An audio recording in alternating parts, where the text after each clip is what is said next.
The next experiment is the conductometric. So in conductometric experiment, so the conductance is measured. Okay, so what is the difference in the conductance and the current, that we will see here. So the electric movement or the electric current, which can be carried out by what, either ions or the electrons. So this can be carried out by the electrons in the metal or by the movement of ions in the solutions. So when the current is carried out by the ions, it is called as the conductance, and it is nothing but what, ionic or the uh, electrolytic conductance. So the conduction, for the conduction, the standard equation for the that Ohm's law is used. Okay, so Ohm's law is what, V is equals to IR, that potential V is equals to I into R, where I is the current, E is the, or V is the electromotive force or the applied potential, R is the resistance. So the resistance of any conductor is proportional to its length and inversely proportional to its area of cross section. So these are the certain important equations, okay, that we came across in the physics. Okay, so this resistance is directly proportional to length and inversely proportional to the area of cross section for that particular conductor. So for, in order to remove this proportionality, we have used the proportionality constant, which is called as a specific resistance or the resistivity. Okay, specific resistance or the resistivity. And if we take the inverse of this resistivity, it is nothing but the conductance. Okay, conductance of the cell.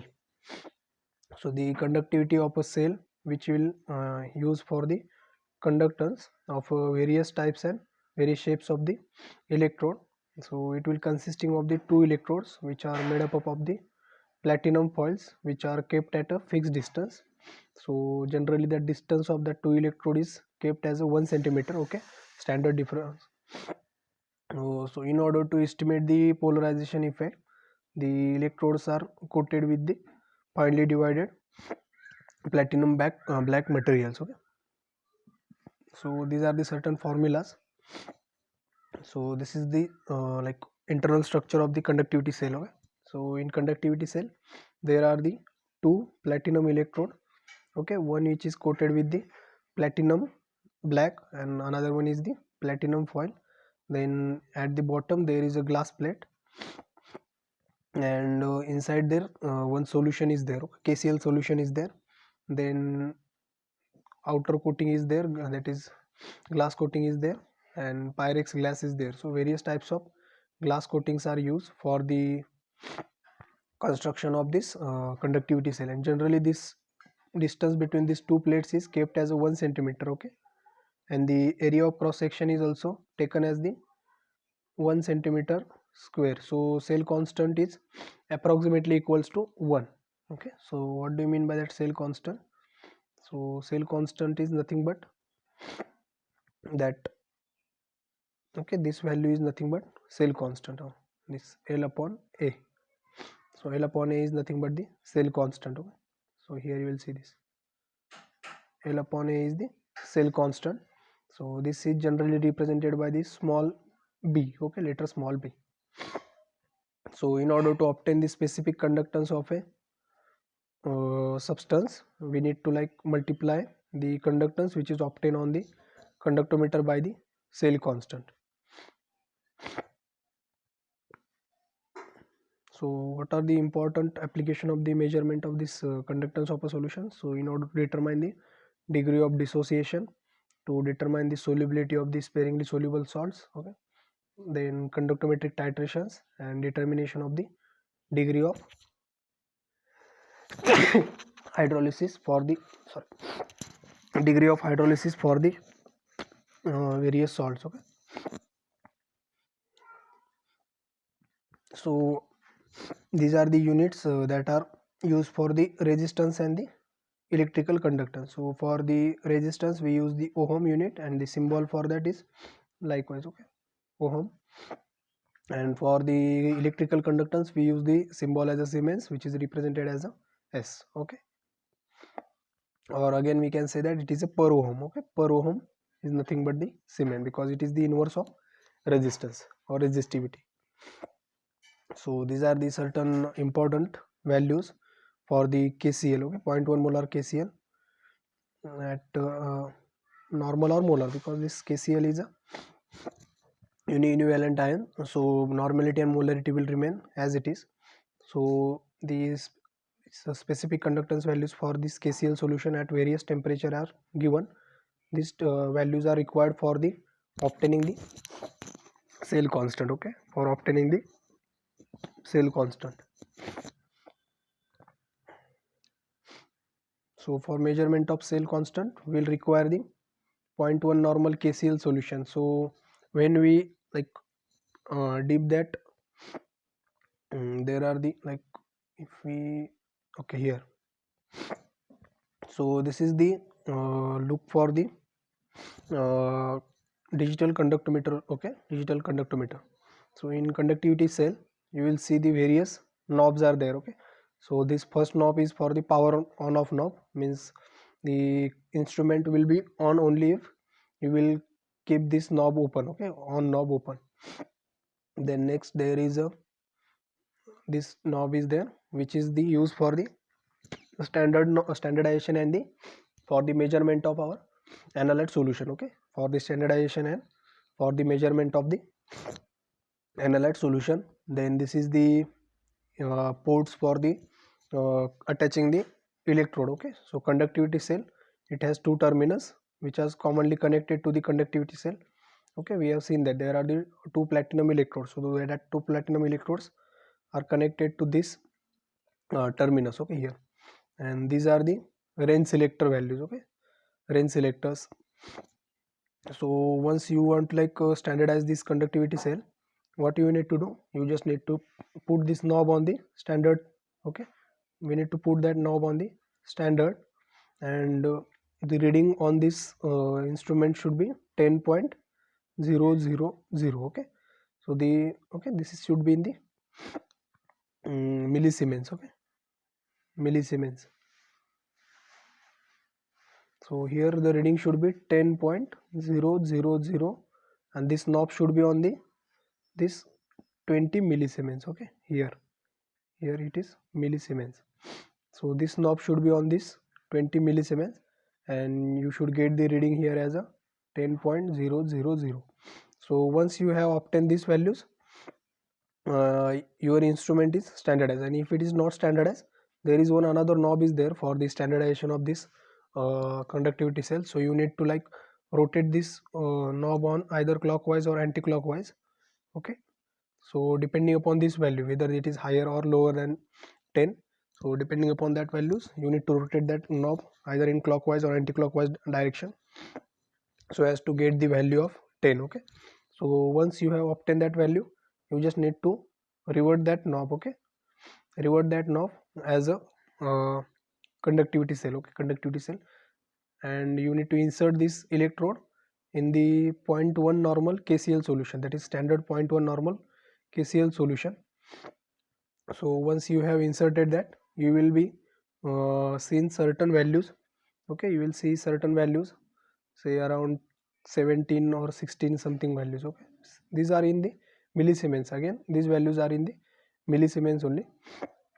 So once you have got that values, so your cell constant will be the molar conductivity or the conductivity of the KCl at standard state upon this octane. Okay, octane.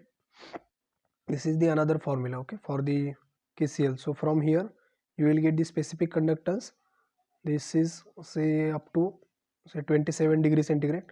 So this will be around 0.03013. Okay, these are in the Siemens value. So you need to convert this into the millisiemens, and here also you will get some values, say around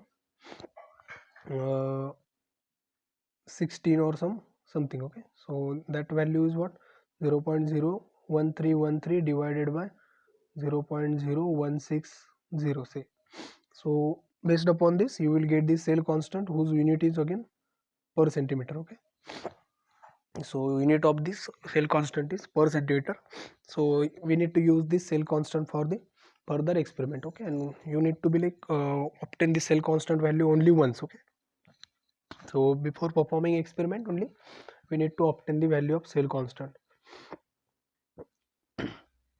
So next, what is the experiment? Okay, that is the aim of our experiment is the to study the effect of substituent on the dissociation constant of acetic acid. Okay, to study the effect of substituent on the constant of or the dissociation constant of acetic acid. So acetic acid is having what formula of CH3COOH. So CH3COOH. So this is the formula for acetic acid. So we all know this acetic acid is a strong or weak. So it is a weak acid.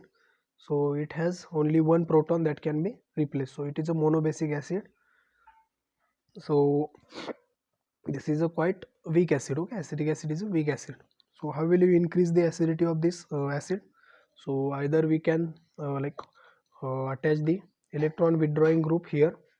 Okay, electron withdrawing group like halogens or some carbonyl groups. Okay, so if we insert or attach some electron withdrawing group, then the acidity of this acetic acid should increase. Okay, that is the our expectation.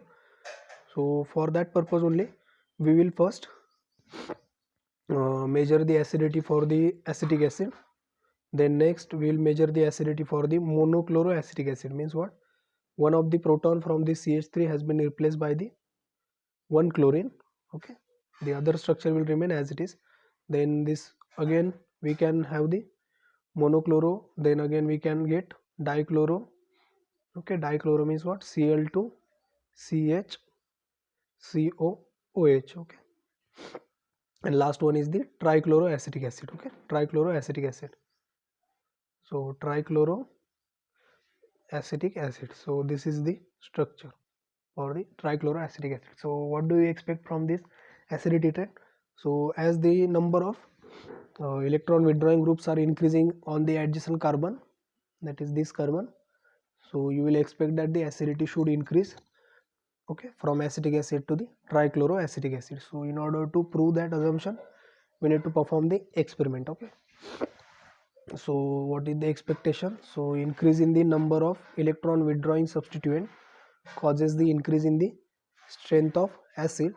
Thus among the four acid, the trichloroacetic acid should be the strongest one, followed by dichloro, then monochloro, and last one should be the acetic acid. So this is the order of acidity for the given 4 acid.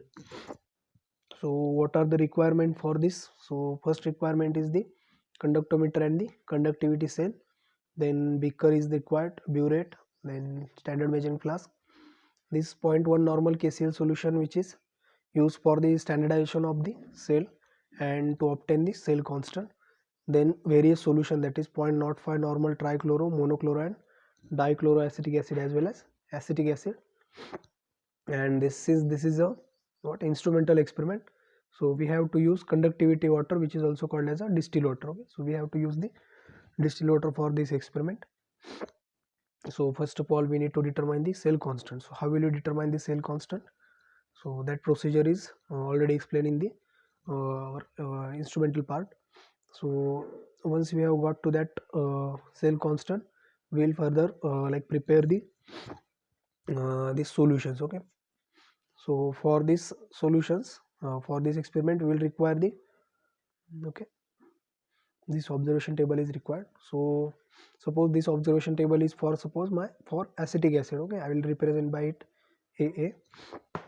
So for acetic acid, what is required? For the acetic acid I need to prepare this much solutions. Okay, this 5 solutions should be there. So initially we have been provided with 0.05 molar acetic acid. So from this we need to prepare all these solutions. So how will you prepare these solutions? So from the stock solution you need to prepare again 0.04, 0.03. Okay, from 0.05 only we need to prepare that solutions. So how will you prepare that? We simply use that N1V1 N2V2 formula and we'll obtain the amount of that acetic acid required for the 0.04 and we will dilute it up to the mark. Okay, so we have been prepared this 5 solutions. Okay, and we have kept that solutions ready for the taking the readings. So once we have obtained the various solutions, we just need to simply measure their conductance, which is generally like unit has the millimos or the uh, Siemens. Okay, millimos or the Siemens. In the instrument we generally get the readings in the millisiemens range. Okay, millisiemens. So we have to convert that millisiemens into Siemens. That is, we need to multiply it by the 10 raised to minus 3. Okay, minus 3. So next is this is the conductance which is obtained from the conductivity meter or conductivity cell. Then next is the specific conductance. How will you obtain the specific conductance? So as in the theory we have seen that specific conductance can be obtained by multiplying this conductance with the cell constant. Okay, cell constant, this x is our cell constant, or which is nothing but what, sometimes it is represented by small letter b. Okay, then next is the equivalent conductance, which is nothing but what, thousands of k, that is specific conductance, divided by c is the concentration, which is obtained from this table. Okay, then next degree of dissociation is what, this degree of dissociation alpha is this equivalent conductance at given concentration divided by equivalent conductance at the infinite dilution, means what, lowest concentration. So for acetic acid, the lambda m naught values or lambda infinity values is 398 390.8. So based upon this you will get the 5 values for the degree of dissociation, and once we have obtained the degree of dissociation, we can calculate the dissociation constant k alpha. Okay, k alpha, which is nothing but alpha square c upon 1 minus alpha. So this is the equation for the finding out the degree of dissociation. Okay, so based upon this we will get the 5 values of degrees of dissociation, and if we take the average of that all 5 values, we will get the some values of some value.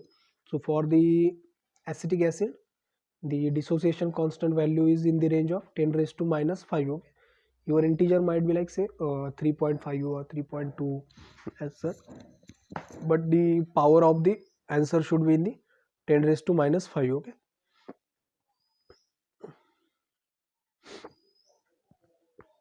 so another graph can also be plotted for the logarithmic type of graph.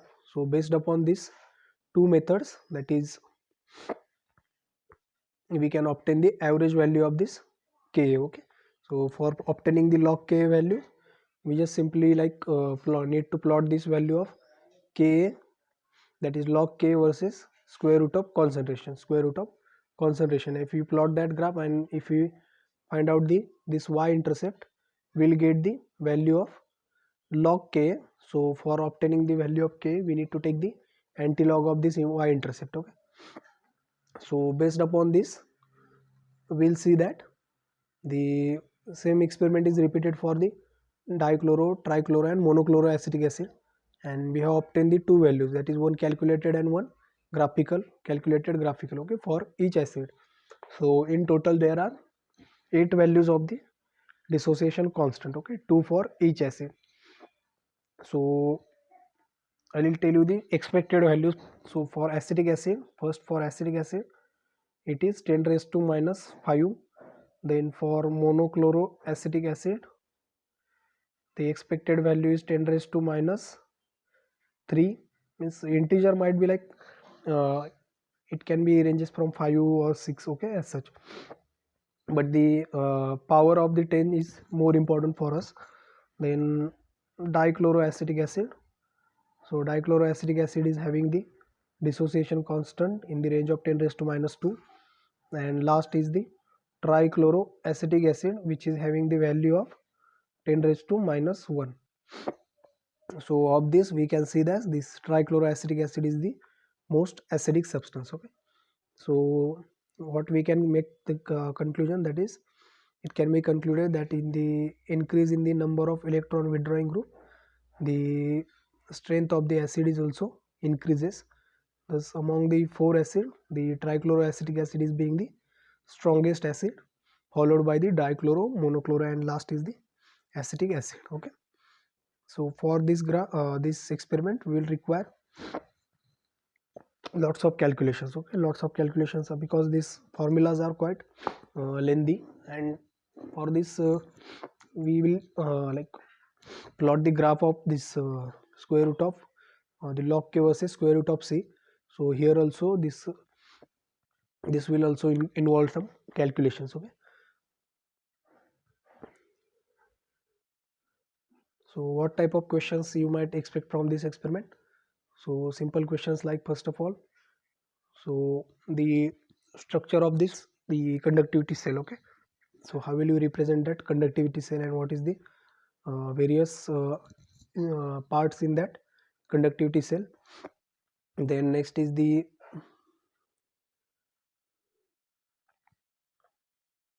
how to standardize the conductivity meter and how to obtain the cell constant. Okay, so how will you standardize the conductivity cell, and how will you obtain the cell constant for the given cell. Okay, given cell, conductivity cell. Then next is the what is the theory behind this determination of our effect of substituent on the acetic acid. Then what is the procedure that will follow for the obtaining, say, conductance of the various solutions for the acetic acid only. Okay, so specifically acetic acid or dichloro, monochloro, any of the acid might be asked for the obtaining the values. Okay, for the conductance of a cell. Then various calculations are there, so of this any of the formula might be asked.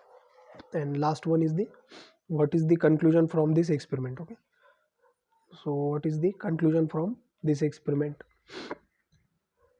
So all these questions might be asked for your practical exam. Okay, so the four practicals have been like, one, that is chemical kinetics, second one is the graph plotting, that is our quantum chemistry practical, then third one is the potentiometric practical, that is your determination of the